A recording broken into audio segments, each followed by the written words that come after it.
अस्सलाम वालेकुम बच्चों, कैसे हैं आप। मैं आपकी उर्दू की टीचर हूँ। आज आपको मैं उर्दू बे का दर्स नंबर 1 कराऊंगी। जल्दी से अपनी उर्दू की अमली किताब खोलें और सफ़ा नंबर 29 पे आएँ।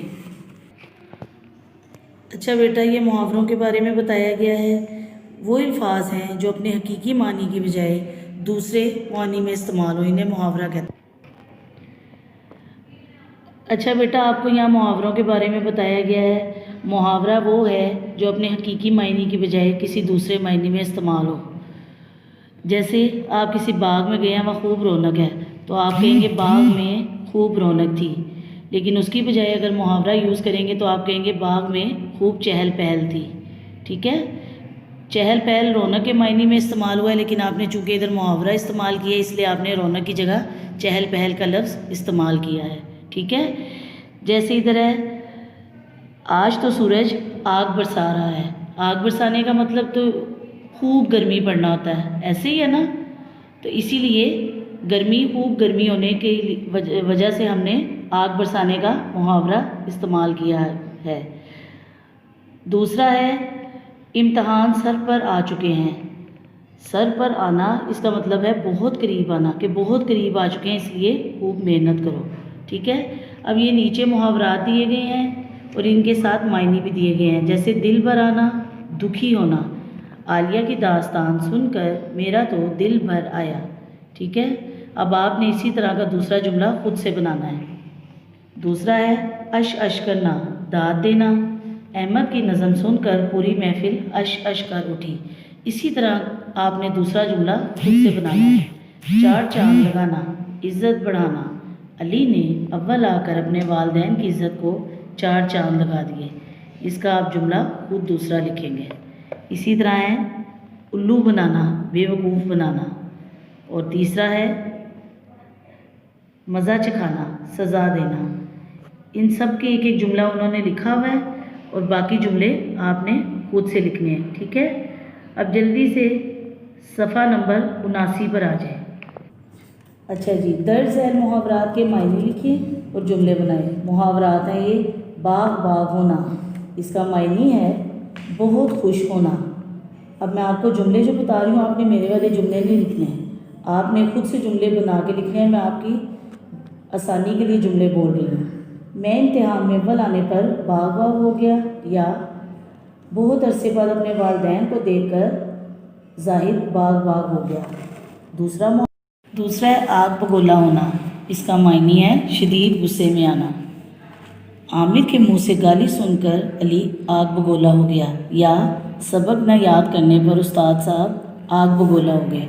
ठीक है बेटा, ये मैं जुमले आपकी आसानी के लिए बोल रही हूँ, जुमले आपने खुद से बनाने हैं। ठीक है, खाक में मिलाना, बर्बाद हो जाना। हामिद ने अपने वालिद की उम्र भर की कमाई खाक में मिला दी। या आमना ने इम्तिहान में फ़ेल होकर माँ बाप की इज़्ज़त खाक में मिला दी। पानी फेर देना, मेहनत ज़ाया कर देना। तुमने इम्तिहान में नाकाम होकर मेरी उम्मीदों पर पानी फेर दिया। ठीक है, टेढ़ी खीर, इसका मायने है मुश्किल काम।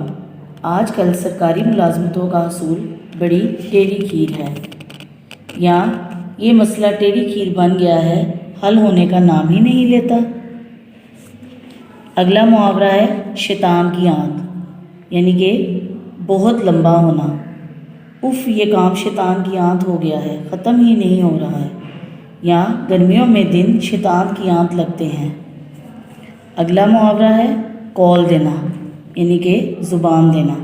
अम्मी ने मुझे गर्मियों के नए कपड़े दिलवाने का कौल दिया। या अली ने अगले महीने पैसे वापस करने का कौल दे दिया। नेक्स्ट मुहावरा है आँख का तारा, इसका मायने है बहुत प्यारा होना। बच्चे तो माँ की आँख का तारा होते हैं। या अहमद पढ़ाई में अच्छा होने की वजह से उस्ताद की आँख का तारा बन गया। अगला मुहावरा है पाला पड़ना, इसका मायने है वास्ता पड़ना। सुनसान सड़क पर अली का पाला चोरों से पड़ गया। या अली का हर वक्त मुसीबतों से पाला पड़ा रहता है। अगला मुहावरा है रंग फक होना, इसका मायने है परेशान होना। सांप को देखकर अहमद का रंग फक हो गया, या पुलिस को देखकर चोर का रंग फक हो गया। नेक्स्ट, چہل پہل ہونا، اس کا معنی ہے رونق ہونا۔ چاند رات کو بازاروں میں خوب چہل پہل ہوتی ہے۔ یہاں 12 ربیع الاول پر ملک بھر میں خوب چہل پہل ہوتی ہے۔ بلائیں لینا، پیار کرنا، مائیں اپنے بچوں کی بلائیں لیتی ہیں۔ یہاں اول آنے پر امی نے آمنہ کی بلائیں لی۔ ناک میں دم کرنا، تنگ کرنا، شرارتی لڑکوں نے ناک میں دم کیا ہوا ہے۔ علی نے صبح سے رو رو کر سب کی ناک میں دم کیا ہوا ہے۔ تارے گننا، رات گئے تک جاگنا، علی پریشان ہونے کی وجہ سے تارے گن رہا ہے، یا بیمار ہونے کی وجہ سے امی ساری رات تارے گنتی رہی۔ چرچا ہونا، مشہور ہونا، تاج محل کی خوبصورتی کا ہر طرف چرچا ہے۔ ٹھیک ہے بچوں، یہ جملے میں نے آپ لوگوں کی آسانی کے لیے بتائیں، آپ نے خود سے جملے بنانے ہیں اور آپ لوگوں کی آسانی کے لیے معنی بھی لکھوائے گئے ہیں۔ آپ معنی کو دیکھیں اور جب جملے بنائیں گے تو جملوں میں محاورات کا استعمال کرنا ہے، معنی کا استعمال نہیں کرنا۔ جیسے آپ الفاظ معنی کہ اگر معنی ہو تو ساتھ جملے بناتے ہیں تو معنی کا استعمال نہیں کرتے، الفاظ کا استعمال کرتے ہیں۔ ایسے ہی آپ نے محاورات کا جملوں میں استعمال کرنا ہے۔ اچھا، اللہ حافظ۔